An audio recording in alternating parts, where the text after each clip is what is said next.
Imagina trazar una línea imaginaria en el suelo. Da un paso a la izquierda y estadísticamente vivirás hasta los 80 años, tendrás acceso a hospitales de tercer nivel, a fibra óptica. Claro, el escenario ideal. Exacto. Pero da un paso a la derecha, cruza esa línea y las probabilidades de no llegar a la vejez se disparan. El abandono escolar es la norma y la clínica más cercana está, bueno, a 3 horas por un camino de tierra. Y aquí está el truco. No has cambiado de país. Ya, No has cambiado de marco constitucional ni nada de eso, solamente has cambiado de código postal. es brutal. Y ese es precisamente el elefante en la habitación cuando se estudia la administración pública, ¿no? Porque históricamente la burocracia ha tratado la desigualdad como un problema puramente financiero. Como un número más. Eso es. Un número frío en una hoja de cálculo donde, bueno, simplemente comparas el ingreso del decil más rico con el del más pobre. Y ya está. Pero esa visión contable ignora por completo que la pobreza y la riqueza tienen, o sea, coordenadas físicas, tienen una geografía. Totalmente. Y para quienes cursan un doctorado en administración pública o en general para quienes se dedican a diseñar las políticas del Estado, hoy vamos a cambiar por completo esa lente. Me parece fundamental. Sí.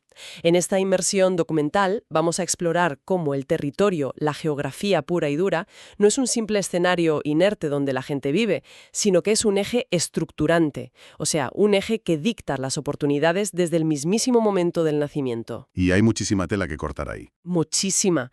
Por eso, para armar este análisis a fondo, nos vamos a apoyar en la vanguardia analítica. Vamos a cruzar el panorama del desarrollo territorial de América Latina y el Caribe, de la CEPAL, en sus ediciones de 2022 y 2024, con la radiografía milimétrica que ofrece el informe del Coneval sobre pobreza multidimensional en México de 2022. Que es una joya de documento, por cierto. Y el objetivo de cruzar estos diagnósticos es, desentrañar las dinámicas territoriales y proporcionar al público herramientas teóricas reales. Porque seamos francos, diseñar una política pública nacional, asumiendo que el territorio es un lienzo en blanco, homogéneo, es básicamente diseñar a ciegas. Y garantizar el fracaso absoluto de la implementación, vamos. Exactamente. A ver, para entender la magnitud de esta brecha geográfica, creo que tenemos que ir a los cimientos, a cómo se distribuye la riqueza espacialmente. Y si leemos los fundamentos conceptuales de la CEPAL, hay que invocar forzosamente el enfoque histórico-estructural. ¿Ah, sí? ¿Las ideas de Raúl Prebisch? Eso es. Prebisch y sus conceptos, que suenan un poco densos, como la insuficiencia dinámica periférica o la heterogeneidad estructural. Que suena a trabalenguas académico. Totalmente. Pero en cristiano esto significa que el modelo de desarrollo latinoamericano tiene un fallo de fábrica. Es decir, tiende intrínsecamente a concentrar la riqueza. Claro, porque los sectores modernos de la economía no pueden absorber a toda la fuerza laboral. Exacto. Entonces, ¿qué pasa? Que los rezagados se aglomeran físicamente en la periferia. Término muy clínico, pero describe a la perfección la hiperconcentración económica en unas pocas metrópolis gigantescas. Metrópolis que lo absorben todo. Todo. Ahora, el contraste empírico aquí es fascinante. Si analizamos a los países de la OCDE, también vemos concentración económica en sus grandes ciudades, claro. París o Tokio concentran muchísimo PIB. Sí, nadie niega eso. Pero, y aquí está la clave, cuando se miden las disparidades relativas del PIB per cápita entre sus distintas regiones, las brechas son manejables. Claro, porque hay una red de contención, ¿no? En Europa, por ejemplo, hay infraestructuras, hay trenes de alta velocidad, hay fondos de cohesión territorial que bombean esa riqueza de vuelta a las provincias. Exacto. Pero en América Latina y el Caribe, esa altísima concentración territorial del PIB coexiste con unas disparidades territoriales abismales. Y de hecho, las exacerba. O sea, el modelo no redistribuye, acapara. Fíjate que, pensando en esa macrocefalia urbana latinoamericana, la imagen que mejor lo describe no es la de un motor de desarrollo. Yo lo veo más como un agujero negro gravitacional. Buena analogía. Sí, un ente inmenso en la capital que absorbe absolutamente todo. El talento joven que huye de la provincia, la inversión pública, la atención de los ministerios, todo. Y deja la periferia sumida en una oscuridad institucional total. Tal cual. Y esto, claro, plantea una disyuntiva crítica para la administración pública. Yo me pregunto, y lo pongo sobre la mesa, ¿esa concentración territorial es inherentemente tóxica para la economía? ¿O el verdadero fallo del Estado es su incapacidad burocrática para construir canales que redistribuyan esa riqueza hacia la periferia? A ver, yo estoy convencido, basándome en los informes, de que el fallo es fundamentalmente institucional. Así. Sí, porque la concentración del PIB en zonas urbanas densas genera economías de aglomeración, lo cual es eficiente desde una óptica puramente de mercado. Claro, el mercado busca la eficiencia donde ya hay recursos. Exacto. El problema crónico es la falta de políticas fiscales, de infraestructura conectiva y, sobre todo, de una descentralización real que canalice los dividendos de ese agujero negro, como bien decías, hacia el resto del mapa. O sea, el Estado recauda en el centro y gasta en el centro, fracturando por completo el modelo de desarrollo. Y ojo, porque esa fractura tiene consecuencias de vida o muerte. Porque esa fuerza gravitatoria no solo acumula el Producto Interior Bruto, altera drásticamente los años que una persona va a vivir y su calidad de vida. ¿Qué es lo más dramático? Sin duda. Y aquí es donde la CEPAL introduce una métrica clave, el Índice Compuesto de Condiciones Generales de Vida, el famoso ICGB. Que es una herramienta analítica potentísima, porque, a ver, no se queda solo en el ingreso. Cruza dimensiones de pobreza, educación, servicios básicos y variables demográficas. Es súper completo. Y el mapeo que hace de la región es brutal, de verdad. Identifica 47 territorios intermedios, hablamos de estados, provincias o departamentos completos, repartidos en 8 países. Que incluyen a México, Ecuador, Perú, Bolivia, El Salvador, Panamá y Colombia, si no me equivoco. Esos mismos. Pues bien, estos 47 territorios concentran los rezagos relativos más profundos de toda América Latina. Y si vamos a los anexos y miramos los datos tangibles, es un auténtico golpe de realidad. Yo estaba hojeando esa parte y cuando se comparan los estratos altos y bajos de este índice dentro de una misma región, las diferencias son pasmosas. Sí, no es una cuestión de unos céntimos. Para nada. No estamos hablando de ganar unos dólares menos. Estamos hablando de que la tasa de mortalidad infantil se duplica o se triplica, o de que la esperanza de vida al nacer cae en picado. Es una locura. Es que la probabilidad de que un recién nacido sobreviva sus primeros 5 años o de que una persona adulta alcance la vejez con salud está dictada por la latitud y la longitud de su lugar de residencia de una forma, bueno, casi determinista. Sí. El mapa pesa muchísimo más que el esfuerzo individual. Y fíjate en el dilema administrativo que esto supone para quienes diseñan políticas públicas. Porque si miramos estos indicadores de mortalidad y esperanza de vida, no estamos hablando de que en la práctica administrativa coexisten países completamente distintos dentro de las mismas fronteras nacionales. Absolutamente. O sea, tienes una capital que a lo mejor requiere regulación para inteligencia artificial y patinetes eléctricos, y a 300 kilómetros tienes una provincia donde la urgencia es erradicar enfermedades infecciosas por falta de alcantarillado. ¿Cómo planificas un presupuesto federal ante realidades tan esquizofrénicas? Pues te diría que es una pesadilla jurisdiccional y probablemente el principal reto de la gobernanza contemporánea para el sector público.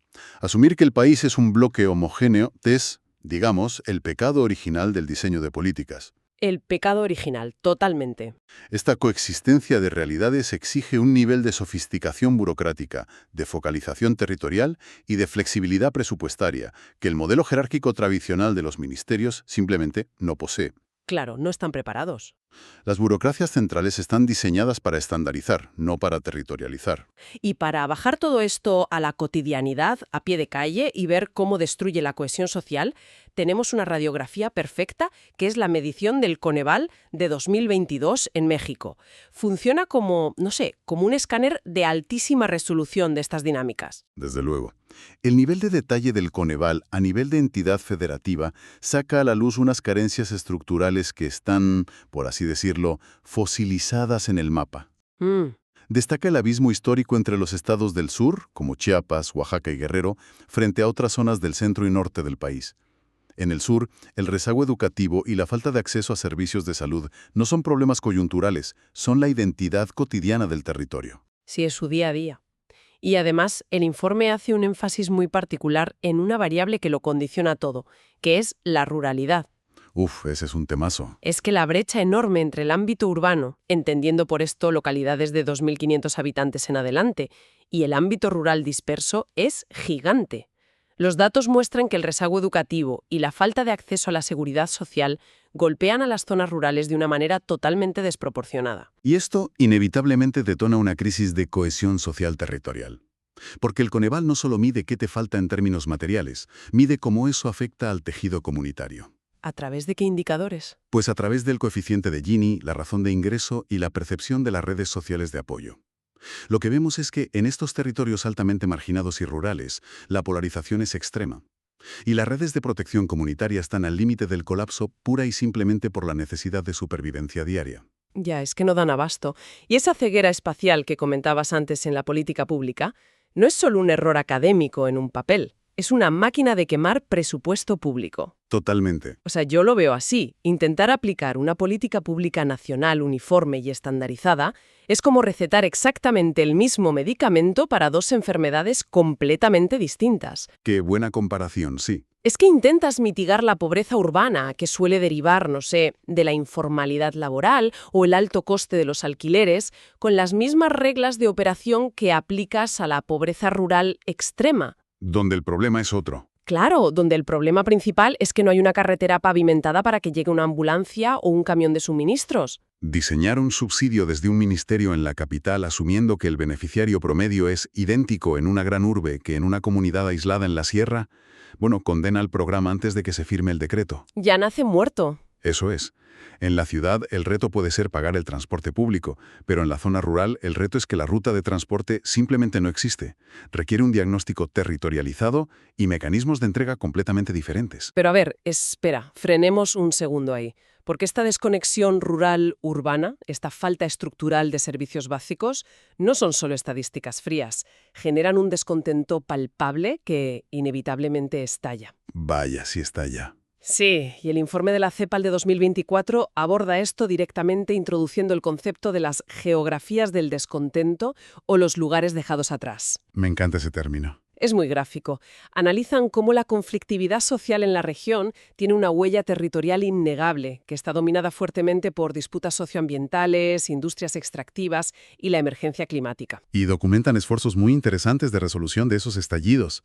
Mencionan, por ejemplo, el Plan de Desarrollo Municipal y Ordenamiento Territorial en Panzós, en Alta Verapaz, Guatemala. Ah, sí, para gestionar la tensión por los problemas agrarios y de recursos hídricos. Exacto.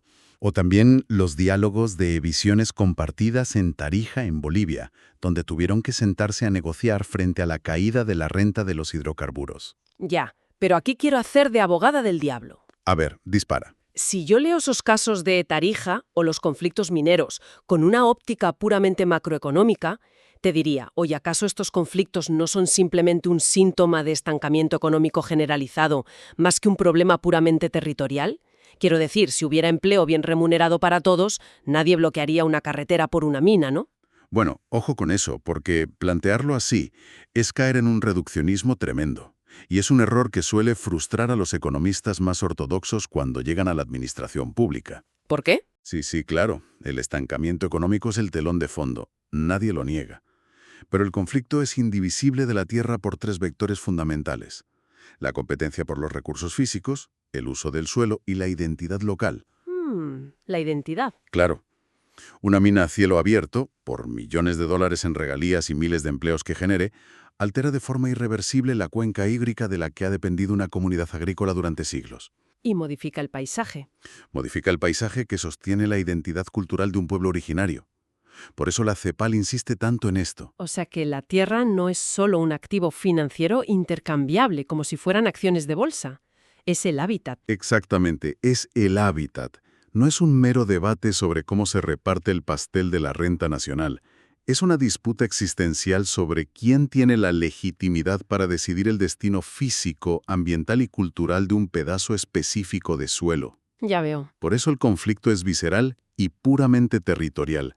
Ningún subsidio monetario compensa la pérdida del hábitat. Vale, entonces el diagnóstico es devastador. Tenemos la enfermedad subyacente, que es la desigualdad espacial, y el síntoma doloroso, que es el conflicto socioambiental. La pregunta del millón es, ¿cuál es el tratamiento moderno desde la administración pública? Porque seguir gobernando desde la capital, ya vimos que no funciona para lograr un desarrollo regional más equilibrado. Pues mira, el consenso apunta a una transición radical.